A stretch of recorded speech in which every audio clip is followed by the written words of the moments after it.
Hey guys, SGT here, and I thought it was very important today to get Susanne Posel back on the line to talk about so many things, including imminent bank runs and bank failures. Suzanne, welcome back. Thank you for having me. Thank you for joining us. Jim Willie has a piece out, Suzanne, saying that Morgan Stanley faces imminent failure and ruin, and he's saying we may see the first private stock account thefts. How do you think this plays into the recent U.S. Court of Appeals ruling with Sentinel Group? Well, this directly plays into it. The ruling was that Bank of New York Mellon would have first in line of creditors for segregated funds above the customers who were stolen from before Sentinel went under. They sold $500 million of customer segregated funds before they went belly up. And so Bank of Mellon won to be first in line of creditors. So if a bank is insolvent or under duress or in bankruptcy, they are allowed by law now to allocate customer segregated funds or customer funds to pay off their loans or their debts or anything that they owe. And a bank, right now a bank is given two definitions. Our banks are considered brokerages, like Sentinel Management Group was a brokerage, but our financial institutions are defined that way as well because they play on the stock market. And the second definition is a depository institution because we deposit our money into them. So if Morgan Stanley is going under, then if you have money in Morgan Stanley, regardless of how you have it, whether it's an investment or an actual account with them where you keep your money is now up for grabs to them, and they don't have to pay it back. Once you deposit money into a bank, regardless of the form in which you deposited it or the type of account that you have with that bank now has your money. They own it. It's in their possession. And with the Sentinel ruling, they don't have to pay you back if they use it to pay off their debts or if they play it on the stock market and lose it. This means that if you have money in a bank account in any bank, including the small banks, if you have a bank account even in your local credit union, you don't even have to have a bank account in one of these mega banks. Any bank is not being insured by the FDIC. No bank is being insured by the FDIC. No credit union is being insured by the FDIC. Your account, regardless of what type of account it is, if you have any kind of funds deposited into any brokerage or any banking institution, they can allocate it for payment of under any duress or any bankruptcy where they owe money. And just to let your listeners know, Bank of America since 2010, as well as Citigroup, have been selling off their non-core assets. That is something that you do when you're insolvent. And it's just a matter of time before they start using customer segregated or customer secured funds in order to do so.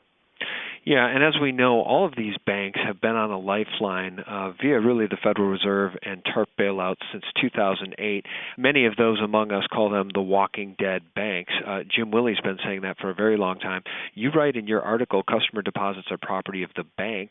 Because of this Sentinel ruling, the ruling gives banks the right to commingle customer funds with their own funds, and no crime can be committed for the use of customer deposited money based on this ruling. I've heard other pundits say that this ruling was put into place now because the collapse is coming and the banks really wanted to grandfather themselves. They wanted to give themselves legal precedent to steal customer funds. It seems like there is no recourse for the people other than what you're saying, which is to take your money out now while you still can. Exactly. I had some insiders from major banks and from credit unions and small banks tell me that the deposit withdrawal procedures have changed dramatically. And this was before the ruling came down. It's almost as if, like you said, they knew that this was going to happen. When they shortened the amount of money that you can take out in the ATM, and Chase Bank has done this, and several local banks and credit unions have been doing this as well, forcing the customer to come into the bank to get the rest of their money. So if you want $300 and you can only take out $200 at your ATM, you have to come into the bank for the other $100. Once you do that, they interrogate you. Why do you need this money? Why can't you pay with a debit card? Why can't you write a check? I can't give you the money. I can't give you the funds. We can't secure it. We'll have to wait a day or two. I'll give you an example. A customer at a bank had $30,000 in her account. She was taking out $20,000 in order to pay for a car for her 16-year-old son. And the bank told her that they couldn't take out $20,000 in cash. They would have to wait a couple of days to secure the funds. Even though taking out that money would not have broken her account, she still would have had $10,000 in her account. And this is a way that the banks are trying to keep us from getting our cash. They know that if we did a run on the bank, there isn't enough physical printed money in order to satisfy the amount of digital money is on their computer screens. They're trying to keep us from doing what happened in 1928, or 1929 rather, when people physically went into their bank and withdrew the cash. Sure. I used to know this fact like the back of my hand. I'll get the percentage wrong now, but it's somewhere in the neighborhood of only 1% to 2% of all outstanding ones and zeros in circulation is represented in physical cash. And I've made the point before, Susanne, in other videos that if that's the case, can you imagine how precious an ounce of physical silver or gold is? Because the public at large, 99% or more of the public at large, has no physical precious metals and really has no assets of value other than what they see in their paper accounts, be it IRAs, 401ks, pensions, all of which are at risk by this criminal system. That's true. It is important to have some monetary instrument that is of value that we would be able to trade with in the imminent event of the dollar collapsing. But it's also important to think about other avenues of trade. Its seeds are going to become important. When they shut down the banking industry and they shut down the U.S. dollar, we're going to see trucks stop delivering to our cities. Water is going to be important. Any survival apparatus that you would need, you could then use as trade in order to get things that you need from somebody else. That's right. We need to think in those terms as well. If you have seeds that are non-GMO and that aren't Terminator seeds, you could trade with somebody who needs that in order to grow food, because at this point, we're going to be under survival mode. This ties into martial law. This ties into why they're going to be locking down the country, because people are going to freak out. Let's bridge over then to the PSYOPs that we're seeing nationwide, in which I think they're preparing us, and well, you're saying that they're preparing us in your latest article, Urban Warfare Drills, PSYOP Acclimating Americans to Military on U.S. Streets. All of this, I think, ties in together, Susanne. We're seeing all signs of this military apparatus being turned around or being readied to be turned around on the people, I think, as a reaction to a complete and total financial collapse, which will devastate the average American. Why don't you tell us about these urban warfare drills and what you're making of them? What do you make of those? Well, let's go back to Rex 84 in the 1980s, and every document subsequent, every manual subsequent since then. These urban warfare drills. These are war games. If you want to practice how to take a city down, the RAND Corporation wrote a document called Smart Streets. And it's hyperlinked in one of my articles about the tactical operations for domestic insurrection. That's the title of the article. And if you read this document, they're telling the military industrial complex how to lock down our cities. Our cities are very precarious. It's not like cities in other countries. They're training right now how to lock down cities.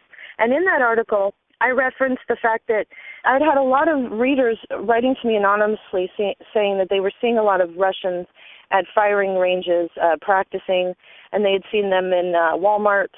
There's a YouTube video of them buying supplies, getting into these white unmarked vans that we've heard about a lot. The Russian and the U.S. Air Force have admitted that they are training. Not only domestically here in the United States, but also in Russia, in warfare drills. So we're seeing Russian troops here in the United States. Now, this goes back to what Alex Jones was talking about, I think, about a month ago, where he posted a video of urban warfare drills between our United States military and the Polish military. So we've got foreign troops practicing on our soil with our own military in urban warfare drills. We're seeing tactical operations and war games being played out in our own cities. this is not arbitrary. They have lots of land allocated to perform training operations if they want to. They're doing it in the street because they're about to actually lock down the country, and they want to make sure that they can actually do what they're trying to do, which is roll out the military and be able to control the population, lock down the cities simultaneously, and be successful. You know what? I think what's occurring to me as we're having this conversation, and so much to digest, Suzanne, we're all seeing this happen right before our eyes, right? And it's very easy to slip into denial. It's very easy to say, this is ludicrous. They couldn't possibly lock down all the cities. Even if they wanted to, why would they try? If they're going to steal the money, they're going to steal the money. What's the point in locking down the cities? And I think as I read this Jim Willey article, and he's talking about the complete and total theft of pensions and 401ks and IRAs, you are going to see such rage when people realize what's happened. Once they realize it's too late and it's gone, it's all gone. Like that South Park clip, it's gone, it's all gone. Once people realize it's gone and they've got nothing, there is going to be rage in these cities and people are going to lose it. Like Salente says, when you got nothing else to lose, you lose it. Right. We have a phenomenon in America, and it has a psychological term. It's called cognitive dissonance. When we hear something that is completely out of our range of possibility, and, in our brain, in our cognitive thinking, we just shut off. We just shut down. We put a wall up. Nope, can't possibly be true. I'm going to deny it. And the other phenomenon that we've been trained socially is, it didn't happen to me. It's not happening. Well, Americans are going to wake up, and their bank account is going to be siphoned out. They're not going to have anything to work with. They're not going to have any supplies. The only way that we can protect ourselves is to get our money out of the bank. Thanks for watching Part 1. Don't miss Part 2. And please check out my new website, thelibertymill.com. Real news from the very best websites in the world, 24/7. Thanks for watching.